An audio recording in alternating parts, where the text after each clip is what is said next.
Merci beaucoup d'être venus si nombreux pour la Nuit des idées, un événement à la fois grandiose et intime, organisé par les Affaires culturelles françaises, l'Alliance française de Vancouver, par ma personne, l'Université de Victoria, mais organisé aussi partout dans le monde par des milliers de bénévoles, de diplomates, d'intéressés, d'amateurs, pour utiliser cette grande nuit qui tourne au-dessus de la Terre et où on ne travaille pas, où on parle avec ses amis, pour réfléchir ensemble sur un thème. Le thème de cette année, c'est celui qu'il nous faut, surtout depuis que nous sommes sur Zoom, c'est le mot proche. Merci de votre patience pendant que je lance mon PowerPoint. Ce que je vais vous proposer aujourd'hui, c'est de réfléchir au rôle de la culture pendant le confinement. Non pas au rôle de la culture avec un grand K, mais au rôle de la culture avec un petit c, c'est-à-dire comment dans notre vie de tous les jours, mais aussi dans notre façon d'aborder cette période en suspension, la culture nous permet de vivre, de survivre et pour plus tard de rebondir. Je commencerai donc cette présentation par une deuxième affiche de titre. Mon titre est Partage de l'isolement et c'est ce que nous sommes en train de faire exactement maintenant.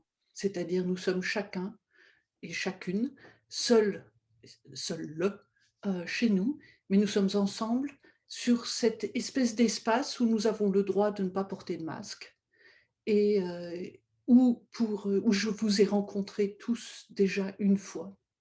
Et nous arrivons à créer un lien.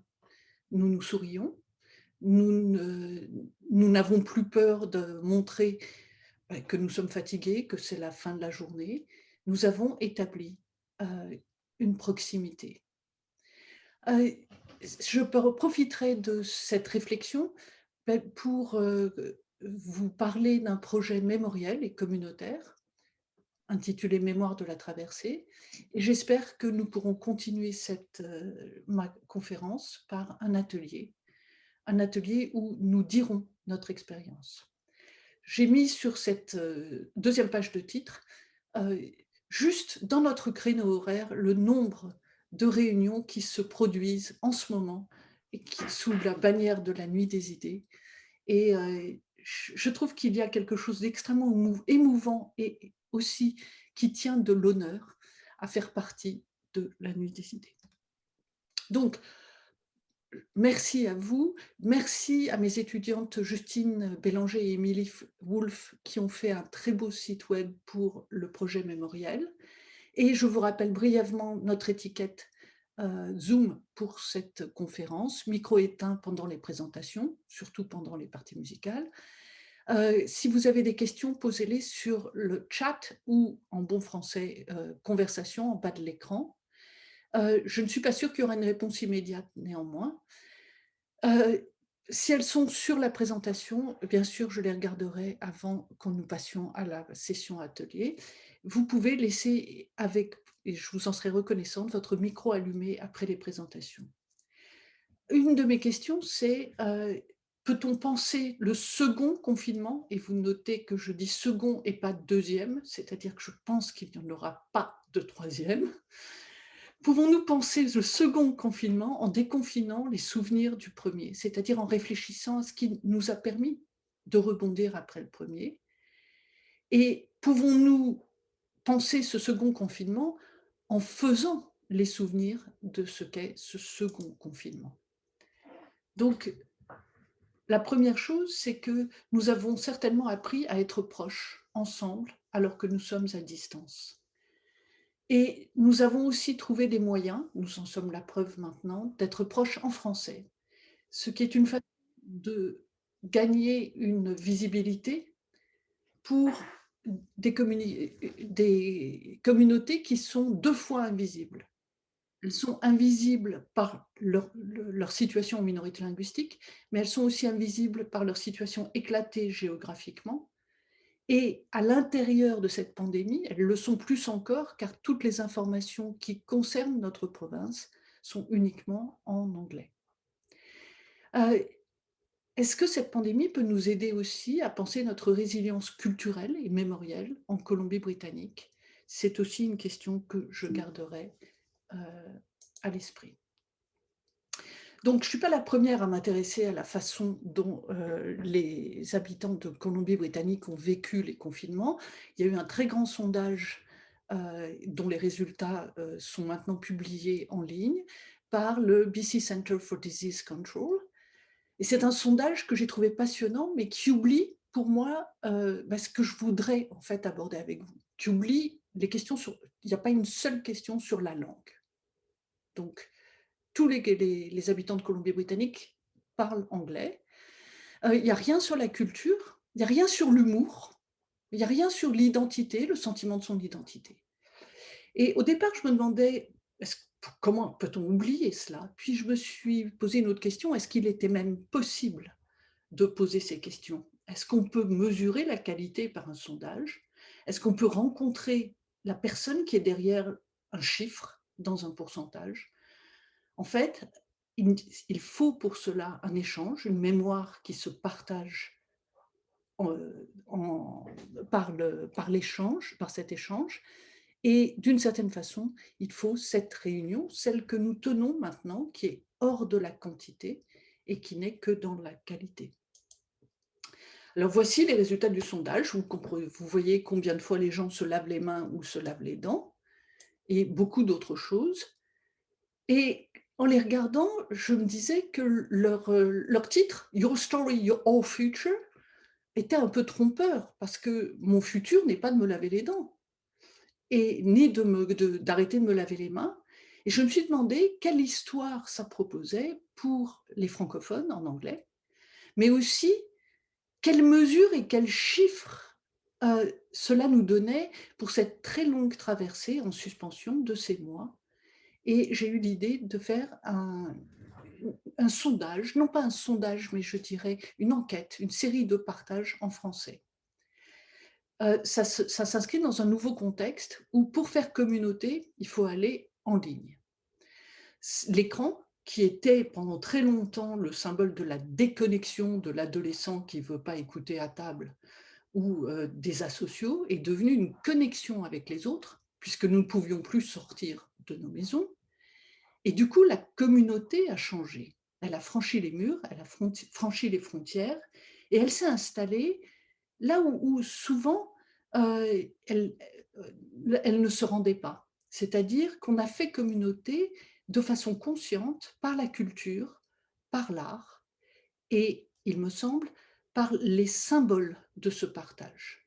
Donc en se rendant sur des lieux ou en consultant des objets qui sont emblématiques de la culture partagée, et aussi, et dans la même perspective, par l'humour et par la langue.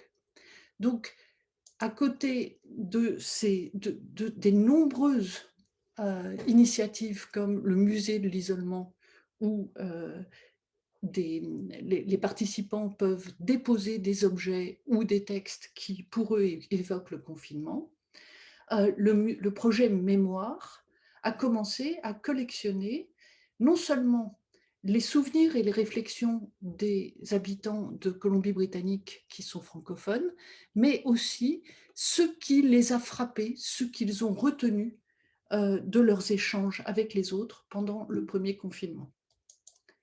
Alors, ces partages, pour tout le monde, ils ont été vitaux. Comme vous le savez, Aristote dit que l'homme est un animal politique, et moi je continuerai en disant que l'homme et la femme, puisqu'on n'est plus au temps d'Aristote, sont des animaux sociaux. Et que deviennent des animaux sociaux lorsqu'on les isole dans les cages du confinement, voire d'un second confinement? La première chose qu'on peut voir, c'est que nous sommes tous presque devenus des experts de Zoom, Skype, téléphone, GoToMeeting et j'en oublie plein. C'est-à-dire que d'un seul coup, nous étions obligés de recourir à des technologies qui n'avaient pas toujours fait partie de notre vie, avec le danger que certains groupes restent isolés s'ils ne peuvent pas faire le saut. Je suis aussi frappée par, dans les messages que j'ai reçus, par, un nouveau thème dans nos rapports sociaux et dans nos échanges polis, celui de la sagesse, et par le succès des produits culturels et de l'humour. On pourrait dire même qu'il y a eu, heu, au sein de ces isolements, de nouveaux mouvements, de nouveaux regards, une création souvent partagée et un recentrage du discours. La première chose, c'est qu'au-delà du réseau et des clivages, heu, nous avons ressenti un besoin de culture et ce besoin a trouvé à s'explo à se à se combler sur, l'internet. Donc les salles de concert, les musées et voire les théâtres ont ouvert leurs portes et on peut dire que, par exemple en France où cela a été, mesuré, l'appétit inédit des Français pour la culture, s'est à la fois confirmé et s'est modifié puisque ces pratiques sont devenues moins clivées. C'est-à-dire qu'on ne voyait plus de distinction aussi claire entre les générations ou entre les classes sociales. Cette réconciliation culturelle dans le partage des solitudes, c'est vraiment ce qui m'intéresse aujourd'hui, avec l'ouverture en ligne de lieux qui sont emblématiques, c'est-à-dire de lieux que nous reconnaissons et dans lesquels nous nous reconnaissons. L'utilisation de symboles culturels qui sont tout aussi emblématiques, par exemple des acteurs et actrices qui ont tenu, des rendez-vous journaliers, des films qu'on avait déjà 1000 fois vus et qu'on a revus, des poèmes. L'utilisation beaucoup plus fréquente pour moi qui vis en milieu anglophone de ma langue et aussi de la nuit. Et je pense que c'est pour ça aussi que c'est beau que ça soit la nuit des idées, c'est-à-dire de ce moment où nous ne sommes pas avec les autres au travail, de ce moment où nous sommes dans notre propre espace, avec nos proches. Ce qui me frappe, c'est qu'au même moment, éclataient, à peu près partout, des structures politiques et sociales qu'on croyait stables, avec des mouvements sociaux, importants, avec le mouvement Black Lives Matter, avec les élections américaines, avec des attentats, avec le Brexit et que la mise en réseau d'objets culturels, dont certains étaient plus prestigieux que d'autres, a correspondu aussi à une période d'instabilité. Donc, heu, rencontrant le succès, pour la plupart, ces initiatives culturelles ont mis en scène une intimité avec les acteurs de la culture. Là, par exemple, c'est tous les dimanches la Comédie Française, qui invite à une répétition et vous voyez comment la photo est prise. La personne qui est devant son écran est à table avec les sociétaires de la Comédie Française. Aussi, l'un des grands acteurs du moment, Fabrice Lucchini, qui tous les jours lit de son téléphone portable avec ses chiens qui viennent sur ses genoux, des fables de La Fontaine ou des pensées de Pascal ou du Roland Barthes et qui médite sur le fait qu'il a découvert grâce au confinement l'amour de son alors pas de son prochain, mais de son lointain et qu'il est arrivé beaucoup plus sage vers ce lointain et qui termine en célébrant la merveille, le miracle de l'autre. Je ne veux pas vous garder trop longtemps, donc je passe, mais je vous donnerai bien sûr, cette présentation si vous voulez aller l'écouter, c'est passionnant. Heu, Ce besoin de proximité et de convivialité, que la culture a exacerbé aussi que l'intérêt pour la culture a exprimé, c'est dès le premier confinement défini en français. C'est une nouvelle proximité qui dépasse les frontières, mais qui est aussi relayée par la présence à distance des amis. Et moi qui n'avais jamais reçu depuis des années ces chaînes de courriels nullissimes, qu'on reçoit, d'un seul coup, j'ai été inondée de bonnes et mauvaises plaisanteries sur la covid et je dois dire je les ai reçues avec beaucoup de reconnaissance. Mais aussi, j'ai été surprise de voir que les journaux, les magazines, YouTube, les vidéos, les réseaux sociaux, tout le monde proposait d'intégrer ces espèces de chaînes de, de plaisanteries, de réflexions, de représentations sur la pandémie qui nous menaçait tous. Et que ces plaisanteries sont devenues euh, une sorte de symbole pour la proximité culturelle. J'avoue que je les ai fait transférer aussi, donc je les ai fait circuler, et j'ai eu l'impression déjà comme ça de faire partie de cette communauté qui rit de choses peut-être pas excellentes, mais qui font du bien à lire quand on est tout seul, et que les nouvelles en anglais n'étaient pas excellentes quand même. Alors, elles ont circulé au Canada, bien sûr, donc celle-là ne peut être que québécoise, mais elles ont circulé aussi partout, et ce qui m'a frappée, c'est qu'elles se sont répandues sans aucune frontière nationale, et qu'elles ont porté le réconfort du partage par le seul fait d'être partagées. Donc elles ont commencé à faire culture au moment où la culture nous manquait. D'abord, et je vous laisse sur cette image, mais j'aurais pu mettre une autre, elle repose sur la reconnaissance du fait que le confinement est universel, que la personne qui envoie cette plaisanterie l'envoie à quelqu'un qui est dans la même situation qu'elle. C'est-à-dire, je suis confiné, j'envoie à un autre confiné, et on reconnaît que nous sommes dans la même situation. Elle repose aussi sur la reconnaissance de références culturelles, donc vous verrez là, et donc la reconnaissance de l'appartenance à une même communauté culturelle. Enfin, elle participe du plaisir de l'appartenance linguistique. Alors, le Monde, très sérieux Monde, a fait plusieurs fois des pages entières de plaisanteries et des analyses, etc. Lorsque je parlais de références culturelles reconnues, voici Obélix et Astérix et la Zizanie 2020. Et bien sûr, nous savons que le barde est ficelé parce qu'il allait chanter et qu'il chante mal, et que c'est Johnny Hallyday, etc. Mais participe de cette reconnaissance le plaisir de savoir que l'autre le sait aussi, et que c'est pour ça que c'est drôle. J'ai essayé celle-là avec des étudiants anglophones, et ils ne trouvaient pas ça drôle du tout de voir le nom Asymptomatix, que moi je trouve hilarant. Le nouveau qui vient d'arriver au village, Asymptomatix, ça n'a de sens que si on a été en proximité avec Astérix, et ceux qui ont été en proximité avec Astérix, en fait, le sont avec moi maintenant. Je continue. Euh, les plaisanteries qui se sont multipliées pendant le premier confinement sont revenues, évidemment, pendant le second. Et même si je les avais déjà vues, j'étais très contente, parce que aussi ça me donnait le sentiment d'une stabilité, que nous étions bien sortis du premier, donc nous sortirions du second. Celle-là, c'est celle qui me fait toujours rire à chaque fois, bien sûr, parce qu'aussi c'est la caricature des Français vue par les Américains.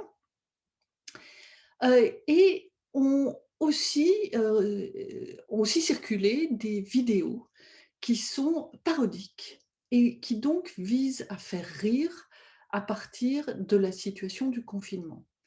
Alors, celle-là n'a pas de parole, et je vous en donnerai seulement le début, puisque vous pourrez aller la regarder après, mais elle a été littéralement virale.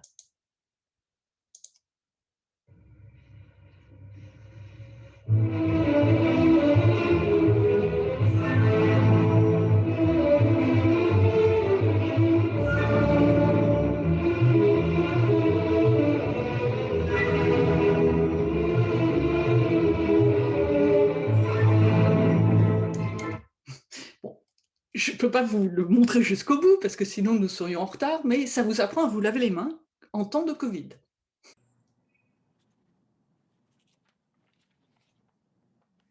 Alors, merci de votre patience. N'oubliez surtout pas ce que vous venez d'entendre. Nous avons le grand plaisir de recevoir la visite de M. Philippe Sutter, qui est notre consul bien-aimé. Et merci de venir nous parler. Et vous devinez déjà que de petits incidents techniques nous ont mis en retard pour vous accueillir à 17h30 ayant fini notre conférence. Merci à vous. Bonsoir à tous. Et, je viens d'arriver, donc je n'ai absolument rien vu d'une éventuelle difficulté. C'est vraiment un bonheur de vous rejoindre à Victoria. Moi, je suis ici à Vancouver et de participer avec vous à cette formidable Nuit des idées 2021. C'est l'occasion, bien sûr, aussi de nous rapprocher encore entre France et Canada. Mais c'est aussi une très belle idée qui est née en 2016. C'était donc une invitation à découvrir l'actualité des savoirs, à écouter celles et ceux qui font avancer les idées dans tous les domaines, à échanger, bien sûr, sur les grands enjeux de notre temps. Et parce que la pensée traverse les frontières, tous les lieux sont conviés à se joindre à la fête, comme ce soir à Victoria, en proposant bien sûr une interprétation particulière du thème qui est choisi chaque année. Et au fil des réseaux horaires, les échos de notre nuit des idées à Victoria se répercutent en fait via les réseaux sociaux, faisant de ce rendez-vous un événement global et mondial. Alors, comme vous le savez, c'est le thème Être proche au XXIe siècle qui a été choisi cette année pour échanger entre nous sur le renouvellement de nos rapports individuels et collectifs à l'espace, les nouvelles solidarités que la crise de nos modèles économiques et sociaux appelle à construire, ou encore la place du numérique dans nos sociétés, qui fascine et qui façonne aussi plus que jamais notre rapport au monde. Alors, grâce à notre équipe ici à Vancouver, avec Alexandre, avec Anthony, avec Graciane, on est très heureux que dans l'ouest du Canada, ce soir, eh bien, nous soyons en mesure de discuter, de dialoguer autour de 4 grands sujets, outre celui que l'on aborde ce soir à Victoria. Il y a aussi une discussion en cours sur les nouvelles solidarités que la crise de nos modèles économiques et sociaux appelle, et bien sûr en se fondant sur les événements qui nous affectent ici et maintenant et qui peuvent être éloignés dans l'espace et dans le temps. Et donc, c'est une discussion sur une série que vous avez peut-être déjà vue qui s'appelle Citoyen 2.0, un ensemble de reportages formidables ici au Canada et sur la thématique du monde plus juste pour la nature ou pour l'humain. Il y a un autre thème qui est traité ce soir, qui nous interroge sur la place du numérique dans nos sociétés en termes de relations sociales et d'exercice du travail. Et c'est un thème qui est visité par les Alliances françaises de Vancouver et de Calgary, que vous pourrez voir plus tard ce soir. C'est une performance dansée exceptionnelle qui s'appelle En aparté. Et je vous la recommande très chaleureusement. Et puis, il y a un autre thème, le 4e thème de cette année, dans l'ouest du Canada, qui est autour de la notion être vivant et le questionnement des proximités entre les pays, entre l'homme et la nature, entre l'homme et la machine. Et cela a fait l'objet d'un podcast sur la place des Premières Nations à Edmonton. Et c'est donc présenté par les alliances françaises d'Edmonton et de Calgary sous le très beau titre « Promenons-nous de nuit ». C'est une discussion aussi avec l'Université de l'Alberta. Donc, vous voyez, tous ces thématiques, tous ces partenaires se rejoignent ce soir pour eh bien, échanger sur nos valeurs, sur ce thème de la proximité. Je trouve que les souvenirs pour rebondir ensemble, qui est le thème que vous avez choisi à Victoria, est tout à fait à propos et évidemment d'actualité.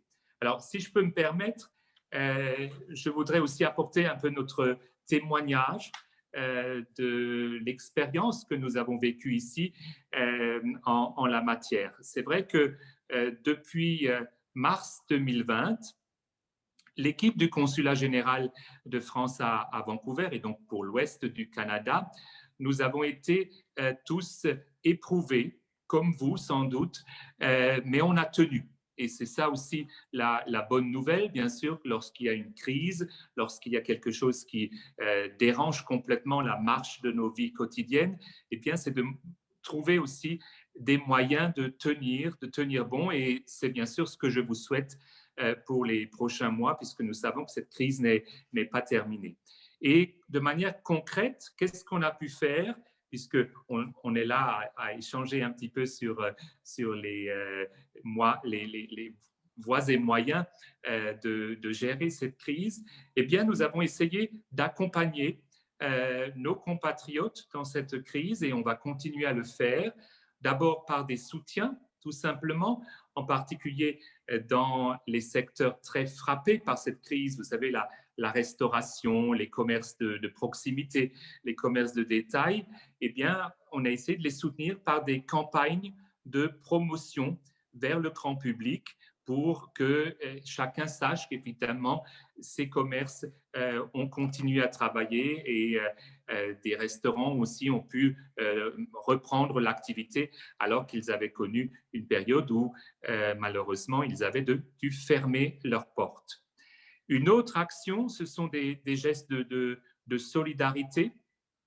D'abord, une aide sociale exceptionnelle qui a été mise en place par le ministère de l'Europe et des Affaires étrangères pour ceux qui ont connu une perte importante de revenus. Hein, vous en connaissez sans doute autour de vous. Et nous, effectivement, on a vu plusieurs dizaines de personnes qui ont, partout dans l'ouest du Canada, ont perdu beaucoup d'argent et ont pu bénéficier de cet apport. Et on va continuer, bien sûr, cette action en espérant, évidemment, que toutes ces personnes vont retrouver un emploi, vont trouver une activité. Le troisième axe, c'était, et ça reste bien sûr, le renforcement de l'excellence et de l'ambition éducative, parce que c'est évidemment quelque chose qui est au cœur de nos sociétés, et on l'a vu, hein, l'éducation a bien sûr aussi été bouleversée avec des défis majeurs. Et bien là aussi, grâce à un soutien financier renforcé aux établissements d'enseignement français à l'étranger, comme ici à Vancouver et à Calgary, ou en augmentant aussi le montant des bourses pour les familles qui en ont besoin, on a essayé justement de maintenir, voire de renforcer encore cette éducation qui est tant prisée ici dans l'ouest du Canada.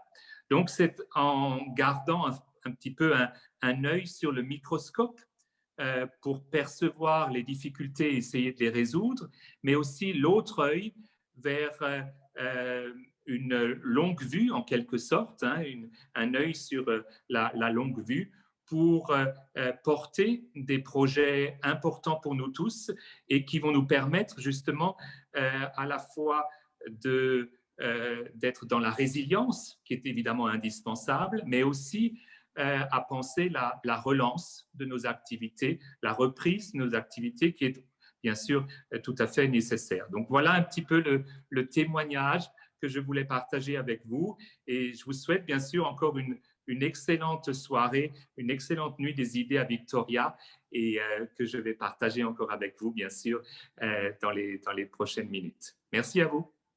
Merci beaucoup. Et merci de ce message à la fois de sérénité dans la stabilité. Donc, vous êtes là pour nous. Et, mais aussi de cette promesse de sagesse, de changement, d'écoute. Donc, cette proximité, finalement. Merci. C'est aussi, je crois, un des enseignements majeurs hein, de cette crise, de cette période longue maintenant, hein, puisque c'est pratiquement un an.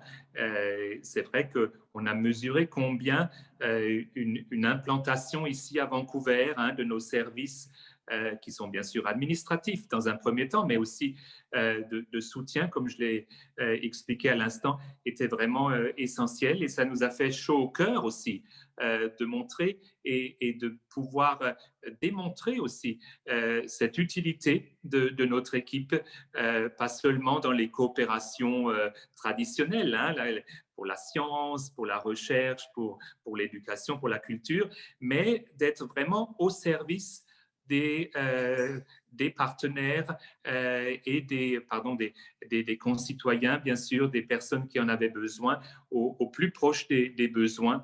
Et ça, vraiment, c'est aussi un petit peu l'utilité d'un consulat et d'une équipe sur place. Oui, merci d'être là. Et merci de penser aussi après. Et nous viendrons vous voir pour fêter la possibilité de penser après, mais aussi pour que cet après soit à l'image du programme de cette nuit des idées, c'est-à-dire plus juste, hein, pas un retour à ce qui nous a menés ici, mais une façon de refaire le monde.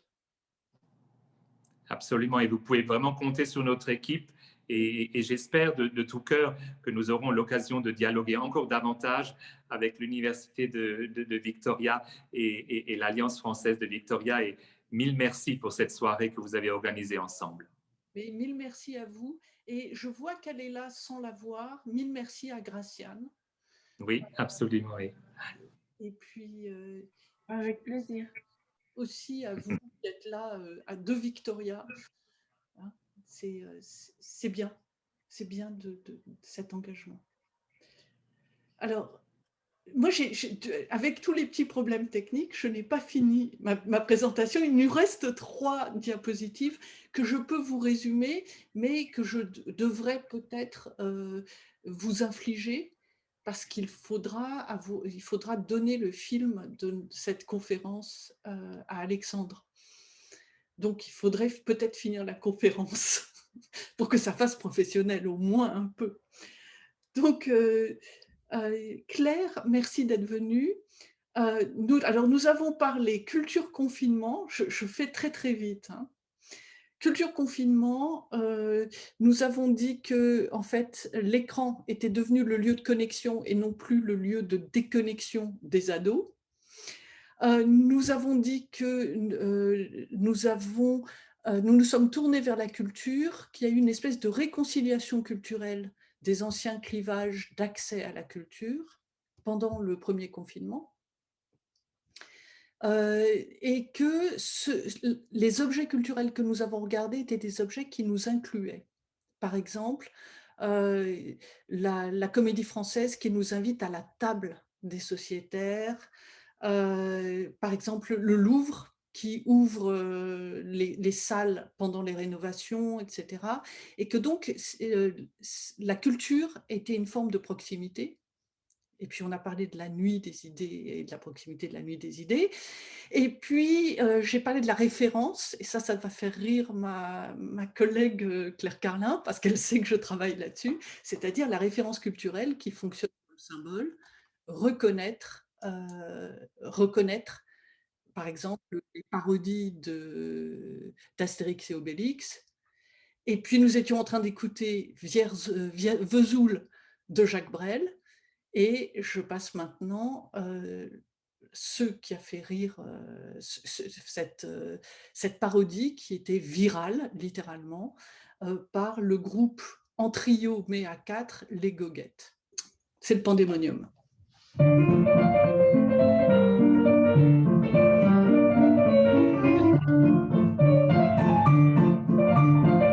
T'as voulu voir le salon et on a vu le salon. T'as voulu voir la chambre et on a vu la chambre. T'as voulu voir le placard et on a vu le placard. T'as voulu voir la fenêtre et on a vu la fenêtre. T'as voulu voir les chiottes et on a vu les chiottes. J'ai voulu voir le balcon, on n'avait pas de balcon. Ouais, c'est con. J'ai voulu voir Arte, j'ai vu Christophe Barbier. J'ai voulu voir Romer, j'ai vu Bruno Le Maire. J'ai voulu voir Twitter, j'y suis resté 8 heures pour ou contre Raoult. Je sais plus trop, j'avoue. Est-ce qu'Olivier Véran vaut mieux qu'Agnès Buzyn et Benjamin Griveaux dans tout ça, qu'est-ce qui tient? Je me demande bien. Oh mais, je te le dis, je regarderai pas Macron faire son allocution à 20h ce lundi. Je préfère recompter les lattes du plancher. Il y en a 48, c'est fou que le temps passe vite. T'as voulu voir Macron et on a vu Macron. Maintenant tout est plus clair, on sait ce qu'il faut faire. Pour pas se contaminer, il faut se confiner. Mais pour se déconfiner, il faut être immunisé. Pour être immunisé, il faut se faire contaminer. Pour se faire contaminer, il faut se déconfiner. C'est QFD. T'as voulu mettre un masque, et ben il n'y avait pas de masque. Mais je peux t'en faire un verre de sopalin. J'ai voulu truc de ouf, aller acheter de la bouffe, mais juste au coin de la rue, un flic m'est tombé dessus. J'avais pas marqué l'heure sur mon attestation, j'avais une mode de beurre, n'a coûté tant de pognon. Inflation. Oh mais Macron a dit, chauffe personne, il faut rester chez vous, quitte à devenir un fou. On doit rester unis pour sauver la nation et l'hôpital public et la pigmentation de la barbe d'Édouard Philippe. Tu veux voir le JT? Waouh, la chouette idée. Je te laisse 10 minutes max pour finir l'Xanax. Le pays est en guerre, on ferme toutes les frontières, déficit, récession, des chômeurs par millions. On est en plein cauchemar, mais place du Panthéon, on a vu des canards, si c'est pas mignon. Et en plus, c'est bon, rôti. Alors, à ce qui paraît, faut tenir jusqu'au 11 mai. Qu'est-ce qu'on va pouvoir faire de tout ce temps offert? On a déjà tué le chat, ligoté les enfants, dénoncé le voisin qui va voir ses parents dans un EHPAD pourri du côté de Charente, en vivant que ce soit fini, qu'on se confine en prison. Pour de bon. Oh, mais Macron a dit, hey, hey, l'ancien monde c'est fini. Débloquons des crédits pour les plus démunis. En septembre prochain, s'il continue comme ça, on le verra avec un joint à la fête de l'UMA. À 20h, il faut se mettre à gueuler à la fenêtre pour soutenir les soignants en galère d'équipement. C'est les mêmes l'an passé qui se faisaient tabasser par la marée chaussée pour avoir du budget. Maintenant, c'est des héros. Moi, je leur tire mon chapeau si avec tout ça, ils tiennent pas un peu schizophrènes. Pourvu qu'ils tiennent, qu'on s'en souvienne. Oui, bravo.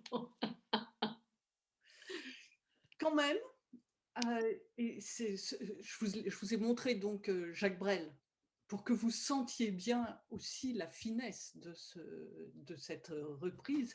Par exemple, quand le jeune homme chante « Chauffe personne » au lieu de « Chauffe Marcel », ou quand Dutronc devient Macron, ce qui est quand même très intelligent du point de vue des rimes. Cette parodie qui est sortie pendant le premier confinement continue à voir son public monter pendant le second. Et je trouve qu'elle est d'autant plus drôle que maintenant, c'est plus le 11 mai qu'on attend, c'est même plus le 5 février. Et donc, toutes ces références se multiplient et deviennent des références à elles-mêmes.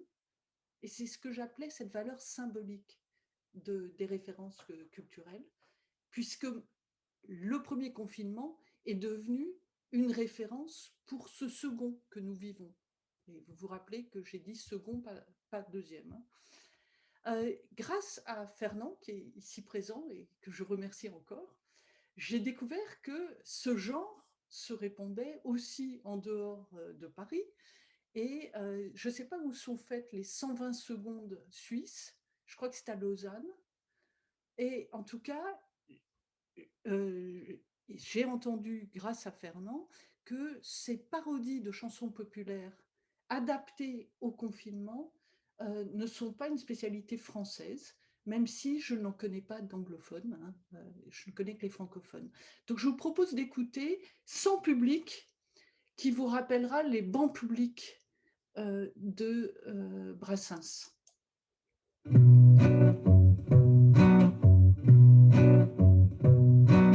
Les gens regardent de travers tous ceux qui toussent par terre et sortent des mouchoirs. Le monde est en train de paranoïer gentiment. Et c'est par sécurité que Perne a décidé d'en faire toute une histoire, en interdisant tous les trop grands rassemblements. On a pu faire notre concert mais sans public, sans public, sans public, en tentant de tenir la boutique avec nos chansonnettes. On a pu faire notre concert mais sans public, sans public, sans public, en disant des ça va pathétiques dans une salle vide sans acoustique. Quand la nouvelle est tombée, j'ai cru que j'allais chialer comme devant un top modèle. On était en plein train de décorer le stand. Et là, y a Patou qui me dit à verser au TJ, check-moi voir ton appel. Il paraît qu'on va sûrement devoir tout annuler. Ouais, fait chier, hein. On a pu faire la fête, oui, mais sans public, sans public, sans public. En buvant les 800 litres de binge avec FIFO et Mimert. On a pu faire la fête, oui, mais sans public, sans public, sans public. Et aussi son coma éthylique, c'est quand même moins sympathique. On est habile de nos mains à l'aise sur nos patins, parfois de petites blessures nous rappelle qu'on fait quand même un drôle de métier. On se voit déjà doucement au sommet du classement, pour ça faut qu'on assure. Mais depuis 2 semaines, eh bien on ne fait que déprimer. On a pu jouer notre match mais sans public, sans public, sans public, sans les tambours, les cris hystériques de nos supporters. On a pu jouer notre match mais sans public, sans public, sans public. Mais pour ne pas perdre trop de fric, on préfère le chômage technique. Quand mes fidèles paroissiens certains dimanche matin viennent me visiter, je dois aussi bien sûr prendre quelques précautions. Ne pas se serrer la main et partager le vin dans de petits gobelets, même si c'est vrai que je suis bien obligé d'avouer. De toute façon, à l'église, il y a de moins en moins de public, moins de public, moins de public. Papa, monsieur Bollet et la Monique, et puis aux obsèques. De toute façon, à l'église, il y a de moins en moins de public, moins de public, moins de public. Mais ça pourrait changer très très vite si on ne trouve pas de vaccin.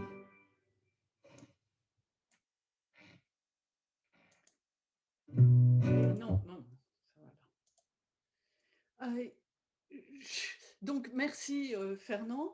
Et vous voyez que cet humour-là de second confinement est un peu plus noir que celui du premier et un peu plus osé, je dirais, puisque dans le premier confinement, il y avait eu certaines réactions, par exemple, contre des dessins humoristiques parus dans Charlie Hebdo et qui évoquaient la mort et la maladie. Il y avait eu des réactions un peu choquées de lecteurs, mais aussi de commentateurs, qui pensaient qu'il fallait prendre au sérieux la Covid. Et maintenant, il y a, je dirais, une surenchère dans la provocation, dans le partage de ces plaisanteries et le partage de ces parodies, et cette dimension qui fait culture, puisque le symbole permet à ceux qui appartiennent à la même culture de se retrouver. Je vous fais grâce d'un excellent discours prononcé par un président de la République en temps de Covid, qui propose de prononcer le français différemment en enlevant tout ce qui cause des postillons. Donc je vois vos regards et je me dis que oui, mais je vous enverrai le lien. Donc on enlève d'abord PBM, on enlève NTN, etc. Et à la fin, on est littéralement inaudible, mais on entend bien le Vive la République que je voudrais juste vous faire entendre. Donc nous sommes à la 4e semaine. Est-ce que vous l'entendez là? Non. Et mei ranyohon. Alors, donc on est à la 4e C'est semaine. certes un peu nerni, mais nous noviendrons alors un ignon d'une ruinine, ramé egnalé, ni rora, la nierné ne mei ranyohon. Rire la rémulée, rire la France. Et vous voyez qu'il n'y a aucun postillon dans cette prononciation. Cette prise de conscience qui, je crois, a été partagée, puisqu'elle était dans le partage, de l'appartenance à une culture, à une langue, à une identité qui ne se définit pas par des frontières, a aussi mené certains d'entre nous, et en tout cas pour moi ça a été absolument décisif, à un engagement communautaire beaucoup plus fort. Engagement parce que c'était un moment de crise, engagement aussi parce qu'il y avait une prise de conscience du rôle de la culture et du rôle du partage de la culture.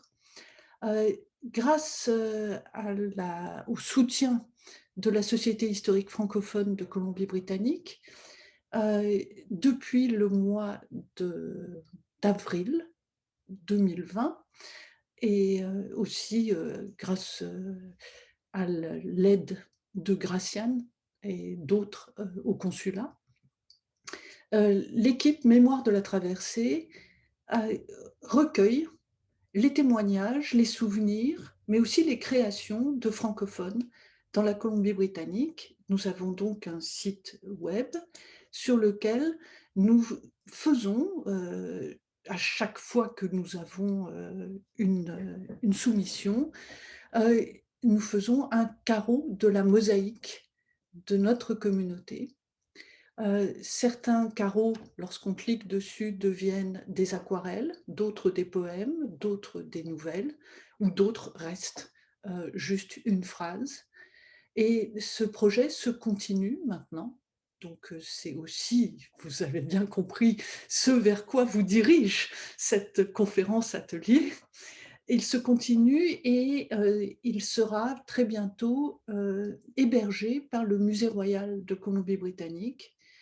Et cette grande fresque, donc, que j'appelle les humains de Colombie-Britannique, sera imprimée et exposée au musée pour fêter la fin de notre crise sanitaire.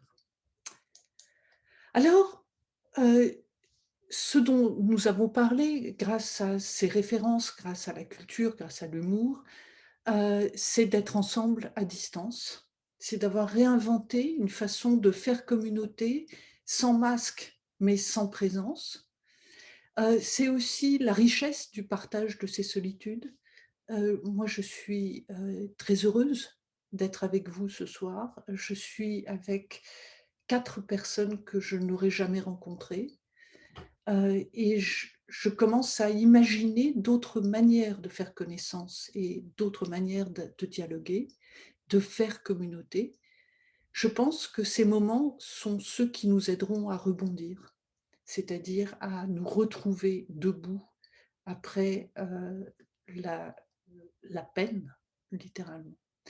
Donc, je vous invite à participer à ce projet et je vous montre quelques dernières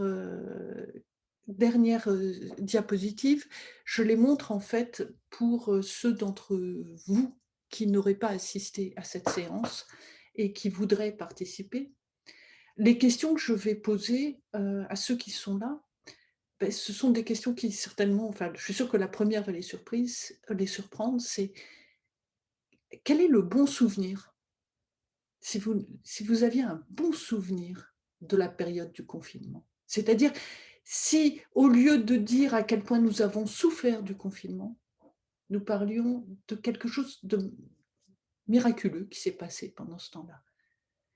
Et pendant ce premier confinement et pendant celui-ci, que regrettez-vous le plus?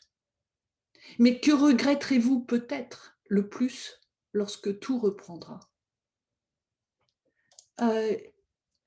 Dans quelle langue est-ce que nous avons vécu ce confinement? Avec quelle communauté? Comment la communauté pouvait-elle être présente sans réunion? Est-ce qu'il y a un film, une lecture, une œuvre d'art, une chanson qui, pour vous, vous rappellera toujours cette période? Est-ce qu'il y a une anecdote qui, pour vous, vous rappellerait, résumerait cette période? Est-ce que vous avez eu le temps de penser? Et qu'est-ce qui a changé dans votre façon de penser? C'était ma dernière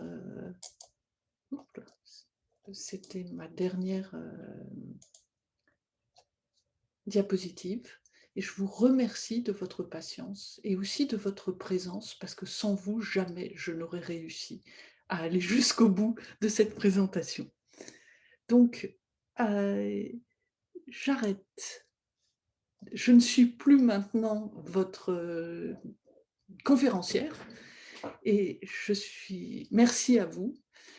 Je suis ravie de vous inviter à vous joindre à moi.